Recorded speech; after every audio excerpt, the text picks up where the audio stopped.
Alors l'écriture, les jeux de mots, l'improvisation, c'est des disciplines qu'on retrouve dans le rap. Est-ce que vous écoutez le rap? Alors je n'écoute pas de rap, il y a certains raps qui me sont totalement hermétiques et d'autres raps qui me plaisent beaucoup. De nouveau, je fais absolument pas de généralité, moi je suis très éclectique. Je peux adorer un groupe très pointu anglais, comme je peux adorer une grosse machine française, chanson française. Je n'ai absolument pas de chapelle, de rien. Je ne revendique rien en termes de message politique, en termes de morale, je m'enferme dans rien. Au contraire, je suis preneur de tout. Et dans le rap, c'est pareil. Là, il y en a un que j'aime bien en particulier, c'est Abdel Malik, par exemple. Je trouve qu'il joue avec les mots, je trouve que c'est un virtuose des mots. Voilà un mec que j'aime beaucoup. J'aimais beaucoup à un moment MC Solar. Quelque part avec une autre rythmique, mais peut-être que Gainsbourg, il n'est pas loin du rap. Il en a inspiré beaucoup. Voilà. Il est aimé des rappeurs. Comment? Il est aimé des rappeurs. Mais voilà, c'est pas pour rien.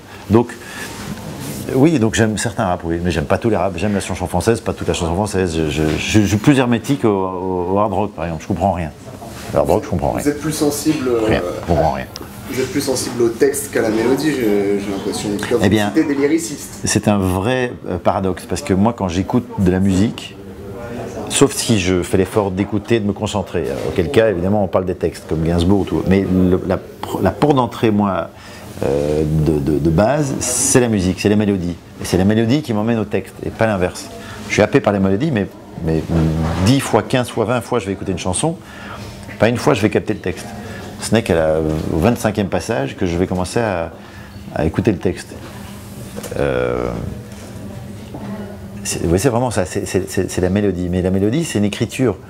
Et dans ce que j'ai fait moi, ça passait par la musique. C'est comme un free jazz où on s'autorise des accords, où on cherche la note. Et on se rend compte qu'une note, ça peut amener différents accords et ça peut avoir différentes couleurs. Ben, c'est comme un mot. Un mot, c'est comme un diamant qu'on polit et puis il brille de manière différente. Et puis tout d'un coup, en jouant avec ce mot, il y a un deuxième mot. C'est comme le Rubik's Cube, on se dit « Ah mais c'est dingue, il y a des différentes combinaisons, et ça veut dire ça, et puis en le mettant dans l'autre sens, ça veut dire tout à fait autre chose avec les mêmes mots. » C'est très ludique, c'est très amusant. On va quitter le rap pour une discipline tout aussi périlleuse, c'est le sport automobile. Oui. Parce qu'avant d'être comédien, vous avez été pilote de course. Oui. Vous pouvez nous raconter comment ça vous est venu, la passion? Tout naturellement. Ouais. J'imagine. Non, depuis tout petit, je pense que j'avais envie de faire un truc différent. Alors la course, c'est un peu différent, la comédie, c'est différent. C'est différent par rapport à des métiers traditionnels, facteur, avocat, médecin, coureur de fond. Donc c'est sûr que c'est différent. Mais ça m'est tombé dessus, je trouvais ça assez excitant de faire quelque chose hors norme. J'aurais pu être cosmonaute ou pompier. J'avais envie de faire quelque chose qui m'excite. Voilà, j'avais envie que mon métier soit quelque chose de passionnant, que je me lève le matin en me disant « j'ai envie d'exercer mon métier ». Je ne comprenais pas pourquoi un métier devait être emmerdant, pourquoi on devait pester le lundi matin quand on se levait pour aller travailler. Donc je me suis dit, voilà, moi il n'est pas question que je fasse quelque chose qui m'emmerde. Et donc je me suis un peu battu pour ça, mais j'ai eu la chance d'être passionné assez vite par la course automobile et par la comédie. Ça m'est tombé dessus. La course, en ayant vu un jour à la télé Gilles Villeneuve s'envoler en l'air et prendre feu, je trouvais ça formidable. Bonjour docteur, comment allez-vous? Non, je trouvais que c'était très spectaculaire. Et quand je voyais tous les commentaires qui s'en suivaient, où on le considérait comme un héros, comme un chevalier des temps modernes, je me dis mais merde, alors j'ai envie d'être un chevalier, j'ai pas envie de prendre feu, mais ça m'excitait, je trouvais qu'il y avait quelque chose de très excitant. Voilà. Et ça a été le début de l'aventure. Mais je connaissais personne dans le milieu, j'avais pas les moyens de le faire. Donc ça a été un apprentissage très long pour comprendre les rouages et trouver un volant. Est-ce que c'est vrai que vous avez fait des cours de cuisine pour pouvoir financer j'ai pas fait des cours de cuisine, je faisais la cuisine et je cuisinais je fabriquais des plats, je concevais des plats, je cuisinais des plats dans la cuisine de ma mère où il y avait de la farine partout, que j'allais livrer dans les restaurants. À la fin, j'avais une quinzaine de restaurants qui achetaient mes plats et donc ça me permettait d'avoir un peu d'argent. Et avec ça, j'ai payé des cours de pilotage, mais qui n'en servaient à rien parce que je ne comprenais rien à la théorie, de nouveau. Donc ce n'est qu'après, en roulant, que j'ai appris à piloter. D'ailleurs, au début, je ne pilotais pas, je conduisais vite, mal. Parce que je pense que ce qui m'excitait, c'était d'avoir ce costume de pilote avec ce casque et tout le décorum. Et ce n'est qu'après que je suis devenu pilote et que j'ai gagné les courses et que je me suis un peu attaché à ce que je faisais plus qu'à ce que je représentais. Alors si vous n'êtes plus dans la profession de pilote auto, j'imagine que la passion demeure. La Formule 1 a connu une année assez noire ces 10 derniers mois avec l'accident de Schumacher en ski, oui. L'accident tragique de Jules Bianchi. Quel regard vous portez là-dessus parce que j'imagine que vous êtes un passionné et que vous avez quand même un regard professionnel sur l'avancée de ces choses-là, la sécurité notamment. Alors vous parlez de la sécurité de la Formule 1. Schumacher, il a eu toute la carrière qu'il a eue et là il va se casser la pipe en faisant du ski. En faisant du ski. Moi, ma mère était pétrifiée de peur quand je roulais en voiture, mais vous roulez tous dans le même sens sur un circuit, avec des normes de sécurité qui sont assez pointues, avec des gens qui sont a priori quand même assez aguerris.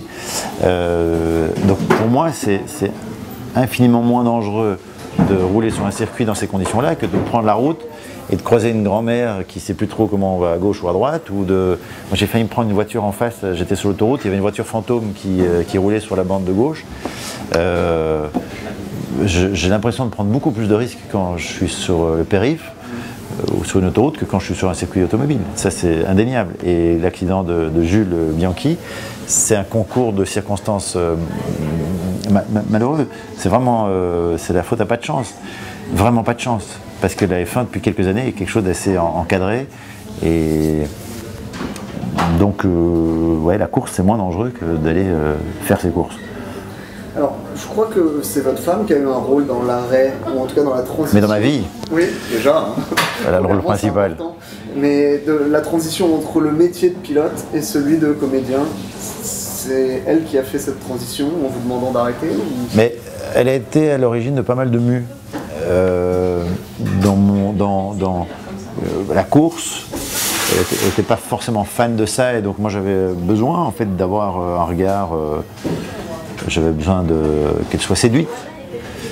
Donc j'avais fait le tour un peu avec la course, puis du coup je me suis un peu retiré des circuits, j'écrivais dans un certain style et puis son regard m'a permis d'évoluer dans un autre style, de gagner en maturité, de toujours lui soumettre ce que j'écrivais. Elle a bien la tête sur les épaules, donc elle a de bons conseils, elle est scénariste. Donc elle connaît ce métier-là, elle a un talent fou, donc elle est très pertinente, je la trouve très juste dans son jugement, très droite aussi, très objective. Donc elle me fait prendre les bonnes décisions, ma femme Odile. Se lancer dans le direct à la radio puis à la télé, c'est un moyen aussi de retrouver cette adrénaline qu'on a en course. Oui, complètement, oui. Oui. Vous avez besoin de... Oui, j'ai besoin d'avoir, que ce soit au théâtre quand le rideau se lève, cette montée d'adrénaline, ce feu qui passe au vert sur une grille de départ. Oui, c'est une vraie drogue. J'en prends pas par ailleurs, donc autant que je me blinde avec celle-là. C'est une bonne drogue celle-ci. C'est une bonne drogue, oui. Moins dangereuse que les autres. Ah, elle est bien moins dangereuse, oui. Alors, on va parler du cinéma parce que c'est ce qui va arriver très rapidement pour vous, ce qui a déjà commencé depuis des années, mais devant la caméra. Au départ, il y avait des passages dans des pubs, ça j'imagine que c'était pour bouffer.